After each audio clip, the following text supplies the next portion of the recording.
Hello friends, Koolio here and welcome back to the channel. Today guys, we are checking out the official global launch for War of the Visions. Now, I've been actually really excited for this game, and honestly, I've been having a lot of fun with it so far. It's pretty early for me. I've been playing the game for a couple of hours now, and I've been really enjoying my time. Now, I know there's a lot of kind of controversies with this game right now, which I'm going to be talking about right now before we get into too much depth with the actual gameplay and progression of this game. Now, there are three main controversies that I want to talk about. The first one that I think a lot of people bring up and use it as sort of a negative is the fact that this game isn't necessarily a Final Fantasy Tactics mobile game, but it's more of the Alchemist Code 2.0.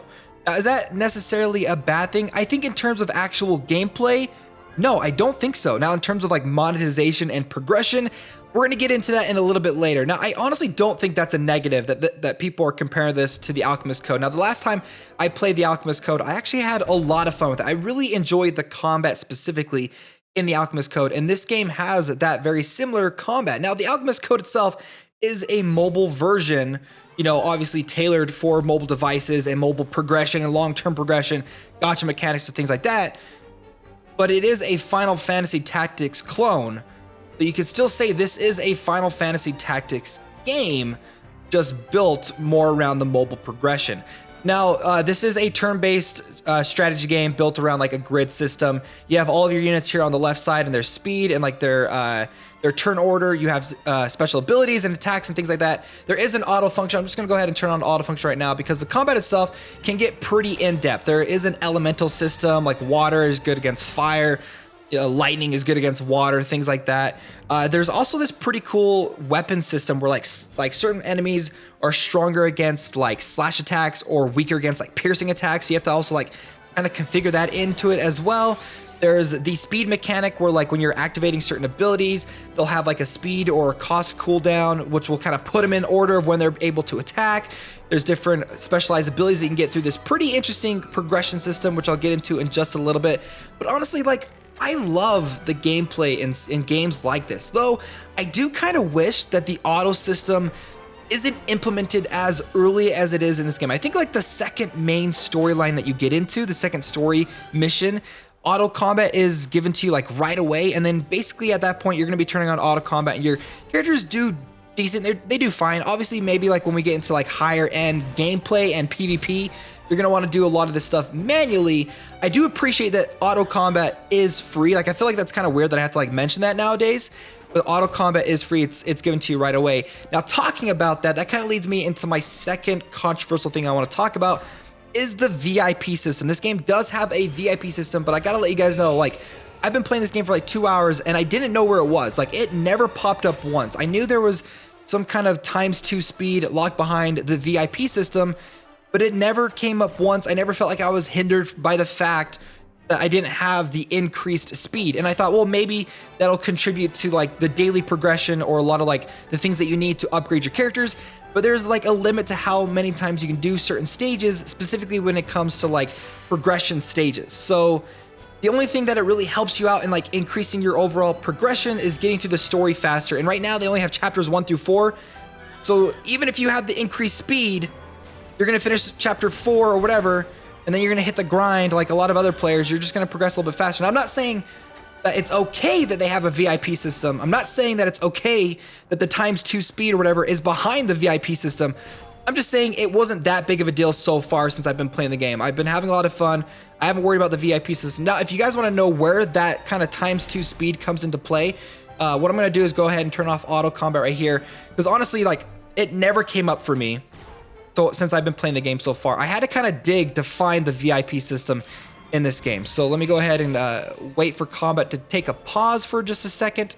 And then if you go to the menu system up here, and then if you go to options, there it is. Speed up. Unlock conditions, Royal rank 1.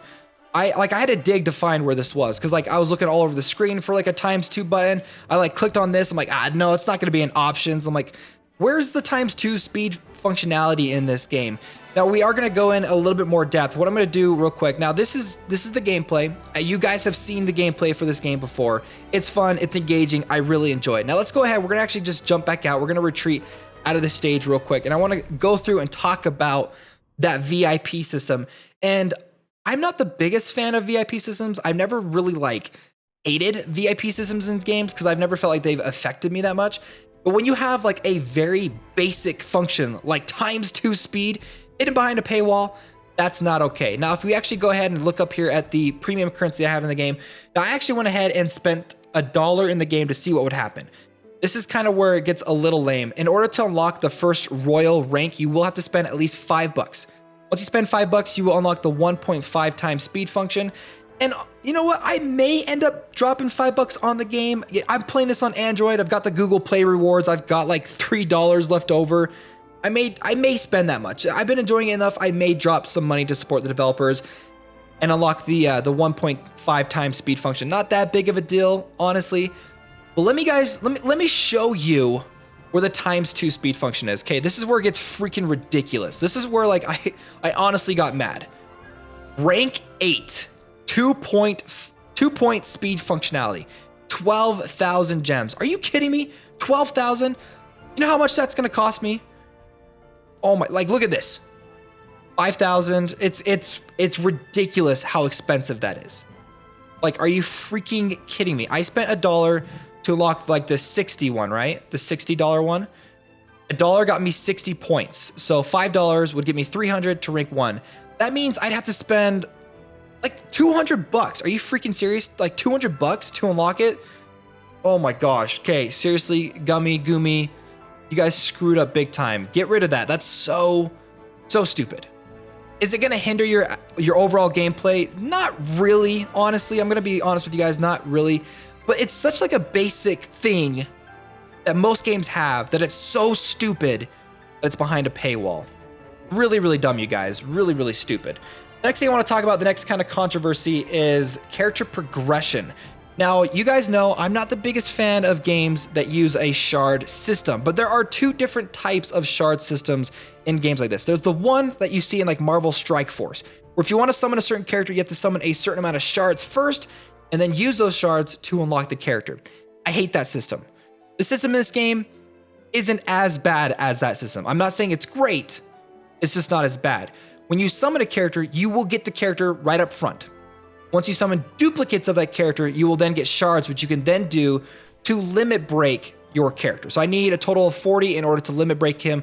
A second time, you can limit break them up to 5 times. Now, at first I was like, I can see where that can be a big problem for some of the high rarity units. Let me go ahead and just show you guys something real quick, which kind of makes it not that big of a deal to me.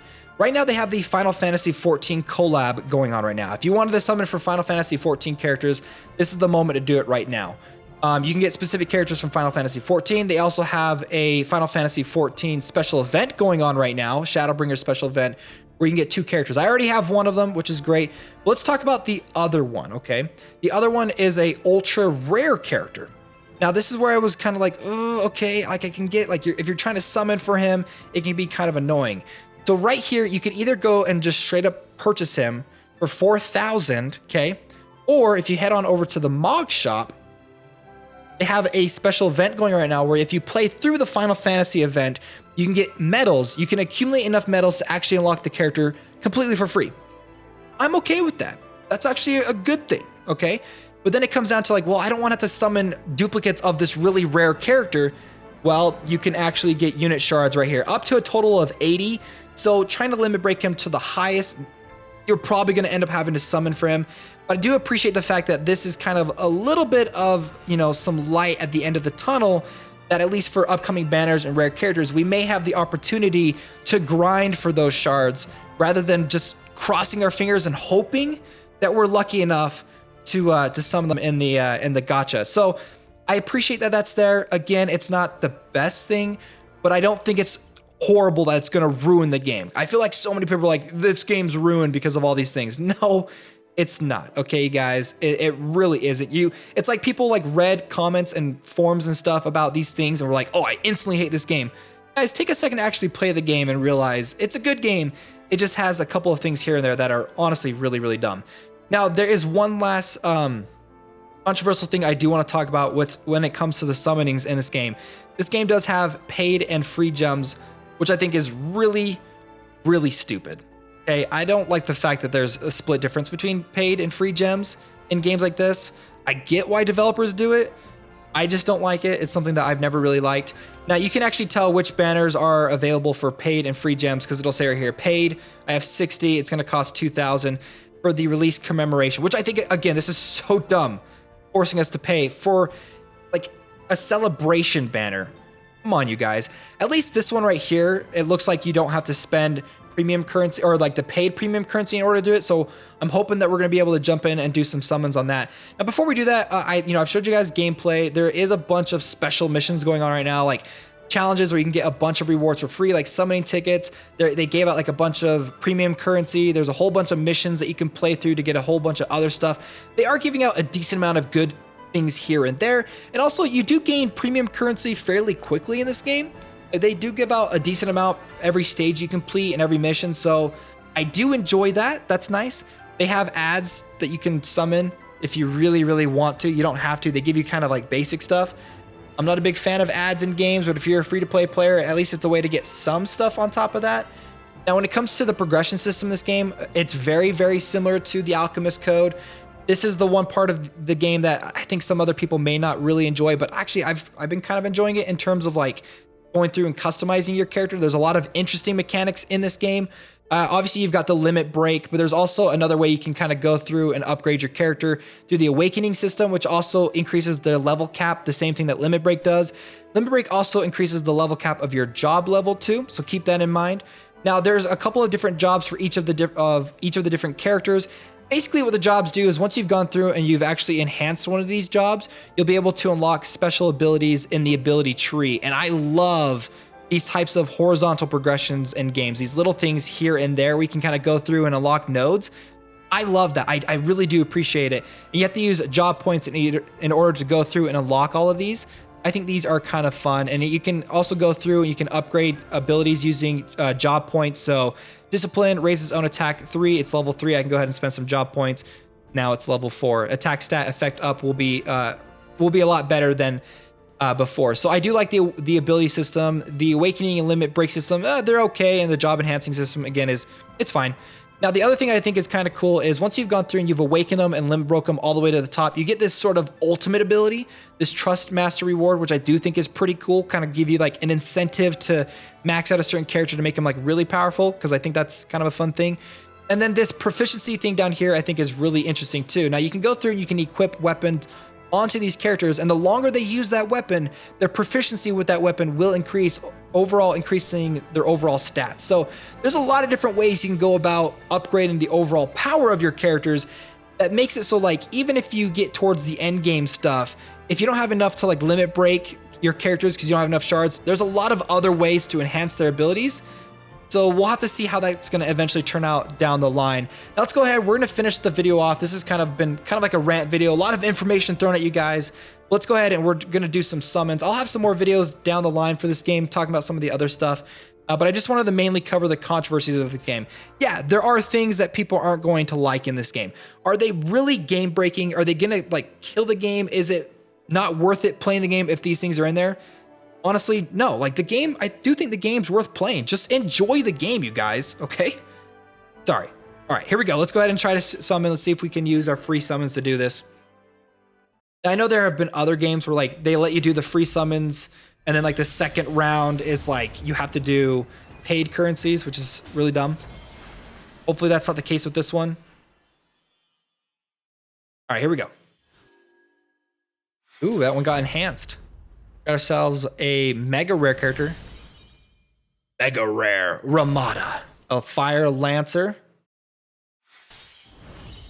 Next up, we got Liart, archer full of dreams. Now, I do hope that the lesser rare characters, I think, like if the lesser rare characters are actually good characters and you can use them in, end game content, that can kind of help alleviate the fact that you have to summon for duplicates in order to progress your higher rarity characters, because then you can just use your lower rarity characters, which you've probably gotten a whole bunch of shards for that are all probably maxed out. So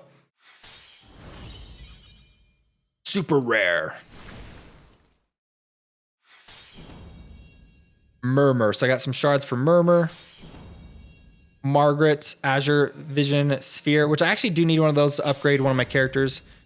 Murmur again. And then let's see, is this going to be an ultra rare?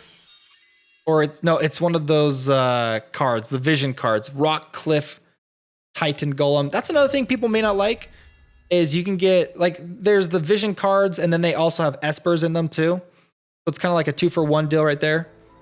But those are also combined with the characters too, so keep that in mind. But I only ended up getting one of them, so I don't know what the ratios are to do that. I mean, I can go ahead and show you guys the drop rates. The drop rates are 2% for an ultra rare unit and 2% for a vision card. So overall, about, what is that, 4% for an ultra rare. So I mean, 2% is kind of low. I feel like a good average is like 3 or 4%. But okay, here we go. So we're gonna do this again, 1500. And the next one should be a guaranteed ultra rare. Now, if our guaranteed ultra rare turns out to be a vision card, I will be really upset. We got 1, 2, 3, 4, 5. Wow, we got a lot of vision cards this time. Behemoth. Mega rare behemoth. The Flag of Fennis. I don't know if I said that right. Surgus.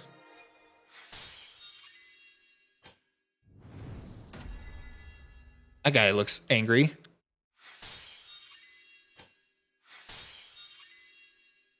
Bleeding Tranquility. The art, okay.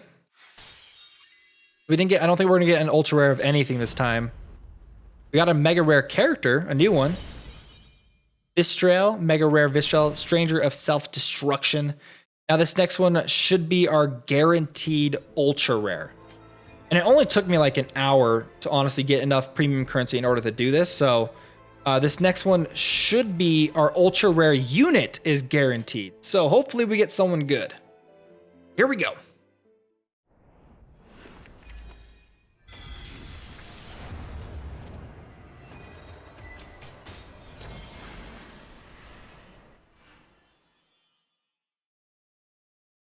We got a 4 units, 5 units, 6. We got a mega rare, a new mega rare. Here comes the secret weapon. Mary Luke. She's the secret weapon, you guys. Sasha. Okay, I really like Sasha. I think she's a cool looking character.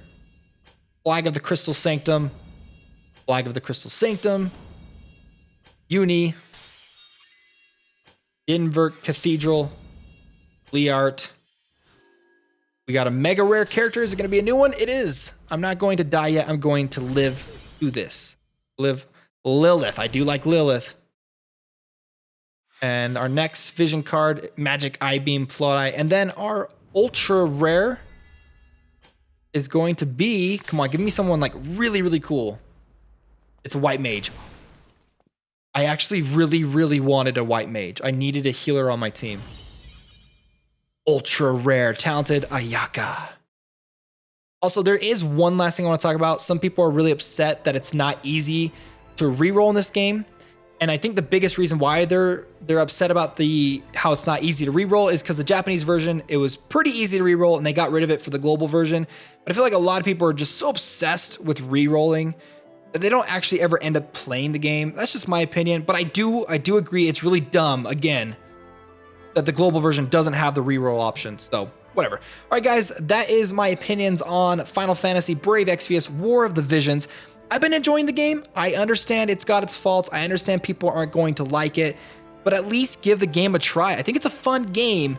It does have its flaws like a lot of other games, a lot of really stupid stuff, but I think that they're absolutely game breaking. Not necessarily, but let me know your guys' thoughts down below in the comments what you think. All right, guys, thanks so much for watching. My name's Koolio, and I'll see you next time.